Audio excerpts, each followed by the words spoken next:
Abacus টুলের সাহায্যে কিভাবে আমরা গাণিতিক সমস্যাগুলো সহজে সমাধান করতে পারবো তার একটা ভিডিওর মাধ্যমে আপনাদেরকে দেখানো হচ্ছে। তো চলো বেশি কথা না বাড়িয়ে আমরা সরাসরি ভিডিওতে চলে যাচ্ছি। তো ফার্স্ট আমরা এটা অ্যাবাকাস টুলস।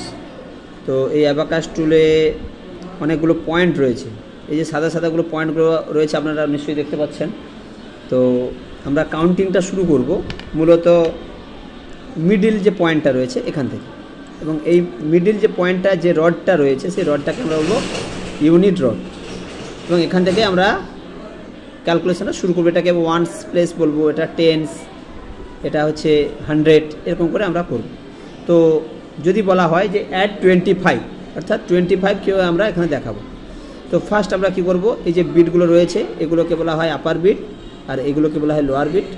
এই আপার বিটগুলোর ভ্যালু প্রত্যেকটা ভ্যালু 5 করে এবং লোয়ার বিটগুলোর ভ্যালু প্রত্যেকটা 1 করে।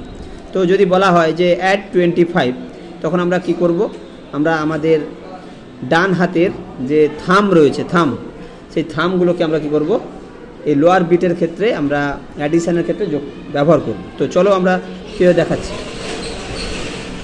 তো যদি বলা হয় অ্যাড 25, তাহলে 25 2 ডিজিট নাম্বার, তাহলে এক্ষেত্রে আমরা কি করব, এখানে এই টেন্স রডে লোয়ার বিট দুটোকে আমরা কি করব, ভ্যালু বারের কাছে এই যে কালো রঙের যে একটা বার রয়েছে এদিক থেকে ওই দিক পর্যন্ত, এটাকে বলা হয় ভ্যালু বার বা অ্যান্সার বার আমরা বলবো। তাহলে আমরা কি করব, দুটো বিট তুলে এখানে লাগলাম, এটা 20 হলো, কিন্তু আমাকে বলা হয়েছে 25 করতে।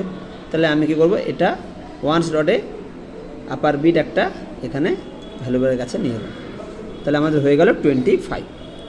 এইভাবে যদি আমরা করি এবং এই প্রত্যেকবারে অঙ্ক করার পরে আমরা এটাকে রিফ্রেশ করব। কীভাবে রিফ্রেশ করব, এই ভ্যালু বারে এইভাবে আমরা আস্তে আস্তে করে এটাকে টানলে এগুলো রিফ্রেশ হয়ে যাচ্ছে। মানে এর অর্থ কি না, কোনো বিট যেন ভ্যালু বারে না লেগে থাকে।